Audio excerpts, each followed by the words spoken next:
I was talking with a friend the other day, Uh-huh. and she was telling me about how she completely, totally changed things up in her bakery. Oh, really? Yeah, it was struggling. Okay. And she was just, drowning in inventory and custom orders and just feeling totally stuck. Yeah. And then she just stumbled onto this idea Okay. where she analyzed her sales data and realized that, a tiny fraction of her baked goods, Interesting. maybe 3 or 4 items, Okay. were driving almost all of her profits. Instead of being everything to everyone, she honed in on what was really working. Exactly. And it wasn't like some elaborate marketing scheme or anything. Yeah. Just a simple realization based on the numbers. Right. And that's kind of what this whole Pareto principle thing is all about, right? This idea that a small percentage of inputs often drive a huge chunk of the outputs. That's a great way to put it. Yeah, so your friend stumbled onto Vilfredo Pareto, who was an Italian economist back in the late 19th century, observed. Right. He found that 80% of the land in Italy was owned by just 20% of the population.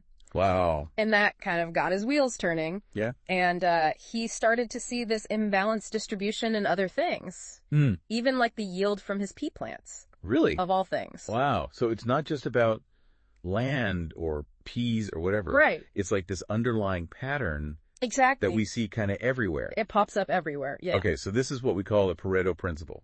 Exactly. Or sometimes the 80-20 rule. Yeah, sometimes it's called that too. Okay. It's not really like a magic formula or anything. It's more like a lens, I think, for understanding these imbalances. Okay, so it's about finding those key drivers. Exactly. The vital few. Yes. That they're called. Exactly. Okay, Yeah. well, I gotta admit, when I first heard about this whole thing, Yeah. I thought, okay, but how do I actually use this? Right. What's the practical application of this knowledge? Yeah, that's the fun part. Okay. It's actually surprisingly versatile. Right. Let's take software development, for example. Okay. You sent me some research on this. Right. And one thing that really jumped out was how 80% of errors in software often stem from just 20% of the code. So as someone who can barely code a simple HTML email, Right. that sounds like a programmer's nightmare. Yeah, or their saving grace.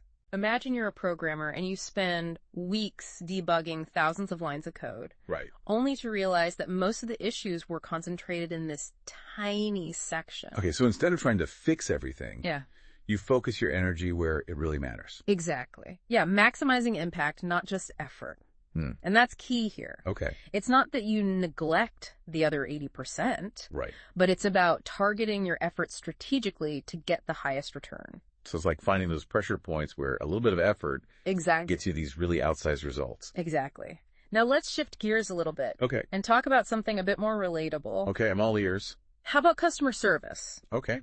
So you're running a business Uh-huh. and you're just slammed with customer feedback. It can feel overwhelming trying to address every single comment. Oh, tell me about it. Right. I ran a small online shop once. Yeah. And let's just say managing customer feedback was Right. an experience. So imagine applying the Pareto principle to that situation. Okay. You analyze all that data and you realize Uh-huh. that a huge chunk of those complaints, Yeah. maybe 80%, Okay. are about just a handful of issues, like maybe with a specific product or a clunky checkout process or something. Okay, so instead of trying to please everyone, Yeah, you just laser focus on those recurring pain points. exactly. And by addressing those vital few issues, Right. you're not only improving the experience for a significant portion of your customer base, Right. but you're also freeing up resources. That makes a ton of sense. Right. Especially for smaller businesses or teams with more limited bandwidth. Exactly. It's about being strategic, not just busy. You're getting more bang for your buck. Exactly. Now let's take this beyond the business world. Oh, please do. Okay. I'm starting to see how this applies to Oh, yeah. almost anything. Yeah. But I'm curious how far down this rabbit hole goes. Let's talk about something maybe a little bit unexpected. Urban planning. Okay, now you're speaking my language. Okay. What do city planning and the Pareto principle have in common? All right. So think about traffic flow Okay. in a bustling city. Oh, it's chaotic. Right. It's often chaotic. Yeah. But studies have shown that roughly 80% of traffic congestion Wow. often comes from bottlenecks and issues on just 20% of the roads. Really? Yeah. So you're saying that if you focus on that critical 20%, So. maybe by optimizing traffic light timing or adding lanes or improving public transportation Really? along those routes, Yeah. you could alleviate a huge chunk of the city's traffic. That's the power of the Pareto principle in action. Wow. Instead of trying to make incremental improvements across the entire city, you focus your resources where they're going to have the biggest impact. Okay. And it goes beyond traffic, too. Uh-huh. This principle can be applied to other aspects of urban planning. Okay. From optimizing public transportation routes to even deciding where to build new parks and infrastructure. Wow. Okay, now I'm really starting to see the bigger picture here. Yeah. This isn't just some niche business theory or something. Right. This is like a fundamental principle. Yeah. That you can apply to almost any complex system. Yeah. From computer code to entire cities. It's pretty amazing. This is fascinating stuff. But before we get too carried away, okay, I want to dive into some more concrete examples okay, of how we can use this in a more personal context. Absolutely. And lucky for you, that's exactly where we're headed next. All right, so we've covered everything from traffic jams to troublesome code. Right. All through the lens of this Pareto principle. Yeah. But now I'm really curious to see how this principle applies to, like, something a little closer to home, you know? Okay. Like my everyday life. Well, get ready to be surprised.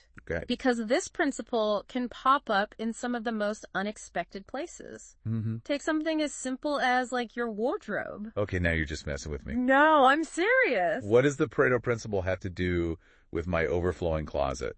Well, think about it this way. Okay. You probably have those, like, few go-to outfits. Oh, yeah. Right? Yeah. The ones you always reach for again and again. Yeah, my work uniform is basically just different variations of the same, like, comfortable pants and a nice top. There you go. I even have, like, a separate drawer for those. Exactly. The Pareto principle at work. Yeah. It's likely that a very small fraction of your wardrobe is getting the most wear. Oh.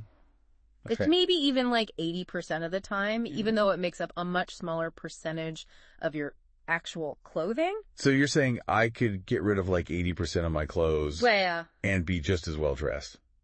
I wouldn't recommend a mass closet purge just yet. Okay. I was exaggerating slightly, but I see what you're getting at. Yeah. It just highlights how this principle can kind of make you more mindful. Yeah.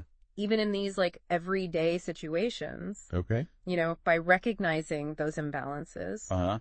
In this case, the clothes you wear most often versus the ones that just kind of sit there. Right. You can make more conscious choices about how you use your time, your space, and your resources. Yeah, that's a really interesting way to look at it. Right. It's like it helps you cut through the clutter.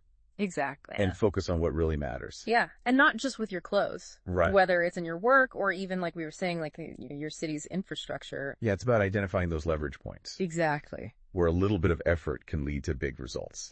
Okay. Let's talk about another area where this principle can be, like, super valuable. What? Personal productivity. Right, that's one where I could definitely use some help. Okay. Because my to-do list is out of control. Right. And I always feel like I'm just running in circles. Okay, so imagine this. Okay. You wake up, Uh-huh. you look at your to-do list, Yeah. and instead of being, like, completely overwhelmed, right, you feel the sense of clarity and focus. Okay, now you're speaking my language. The Pareto principle can help you get there. Yeah, tell me more. So the key here is to identify those tasks on your list, that if you get them done, it would make the biggest difference. Okay. In your day or in your week. So it's about prioritizing ruthlessly. Well, you don't have to be totally ruthless. Okay. But it's about being strategic. Okay. Remember, context is key. Okay. Right. It's about allocating your time and energy strategically. Okay. Maybe you can delegate some of those less crucial tasks or find ways to, like, streamline them so they don't take up so much space in your brain. It's about working smarter, not harder. There you go. But that takes discipline. Yeah. It takes a willingness to, like, really look at how you're doing things. You got it. Yeah. It's about shifting your mindset. Okay. From doing it all to doing what matters most. Okay. So identifying the vital few tasks is, like, step one. Exactly.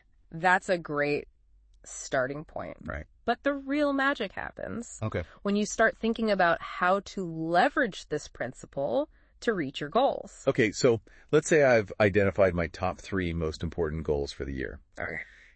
How can the Pareto principle help me actually make progress on those goals? That's a great question. Instead of letting them collect dust on my vision board. Right. It's not just about identifying what's important. It's about taking action. Okay. So let's break it down.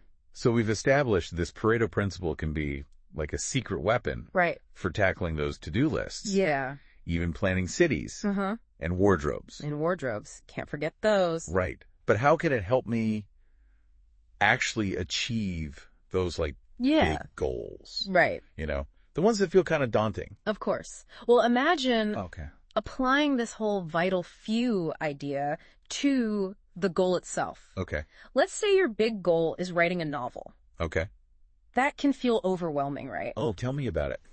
I've got this half-written manuscript that's been sitting on my computer for, let's just say, a while. Yeah. So instead of getting bogged down by, like, the enormity of writing a whole book, what if you apply the Pareto principle and ask yourself, what are the, like, crucial actions I can take that will actually, like, drive the majority of the progress here? So instead of, like, editing every sentence as I go, I should probably just focus on getting that first draft done. Exactly. Or maybe it's about identifying that, like, key writing time every day when you're most productive and protecting that time. Okay. Yeah. So it's about breaking down a big goal into smaller steps. Exactly. And then finding those high-impact actions that'll really, like, move the needle. You got it. And it makes the goal feel less overwhelming. Right. But it also lets you see progress faster, which can be really motivating. That's so true, because it's easy to get discouraged when you don't feel like you're making progress. Exactly. So it's like finding those shortcuts, those leverage points where you can put in a little effort and get big results. Yes. And I think the more you look for these Pareto patterns in your own life, you start to see them everywhere. It's like a superpower or something. It kind of is. It's just about shifting your perspective a little bit. This has been a fascinating deep dive, I have to say. It's been fun. I feel like my brain is like doing a happy dance right now. I'm glad. With all of these new insights. Well, remember, it's not about, like, a one-size-fits-all solution, but it's about asking yourself, where are those imbalances? What are those vital few things, actions or inputs, that will really make a difference? So to our listeners out there who are trying to unlock their own 80-20 potential. There you go. Start paying attention to those imbalances in your own lives. Exactly. You might be surprised what you discover. Yeah. And the results you can get. Absolutely. By just shifting your focus. It's true. This Pareto principle is a real game changer. It is. Thanks for joining me on this deep dive. My pleasure. It's always fun to talk about strategic thinking. And to our listeners. Yes. Keep sending us those fascinating sources. Please do. We love them. We'll be back. We'll catch you on the next deep dive.